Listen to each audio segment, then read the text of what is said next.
सादिया इमाम को शौहर ने काम करने से क्यों रोका? अदाकारा ने शादी के 12 साल बाद खामोशी तोड़ दी। हैरान कुन इंकशाफ।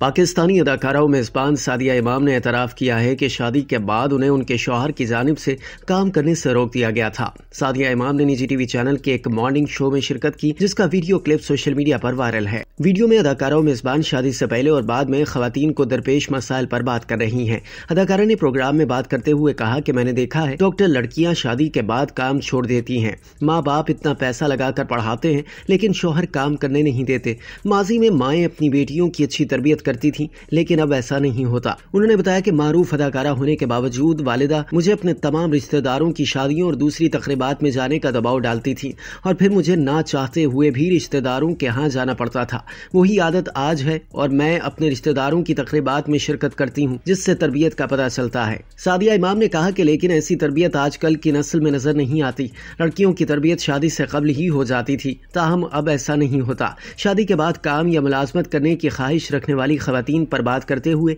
सादिया इमाम ने कहा कि हमारे समाज में खास ज़हनियत है जिसे बदलने की जरूरत है और ऐसी ज़हनियत टीवी प्रोग्रामों समेत दूसरे जराए से तब्दील होगी। उन्होंने मजीद कहा कि जैसे मेरे शौहर ने मुझे बतौर अदाकारा सादिया इमाम पसंद किया था, लेकिन शादी के बाद उन्होंने मुझे काम करने से रोक दिया। कुछ भी नहीं था, बस मुझे शोबिस में काम करने से रोकने में शौहर की अना का मसला था। वाज़ेह रहे कि सादिया इमाम ने 2012 में पाकिस्तानी नज़्ज़ार जर्मन सनतकार अदनान हैदर से शादी की थी और उनकी एक बेटी भी है। शादी के बाद सादिया इमाम काफी अरसे तक स्क्रीन से गायब रही, लेकिन अब वो मॉर्निंग शो और मुख्तलिफ टीवी प्रोग्राम्स में दिखाई देती हैं। सीनियर अदाकारा सादिया इमाम ने 2020 में एक इंटरव्यू के दौरान अपनी शोबिस छोड़ने की खबरों की तरदीद भी की थी।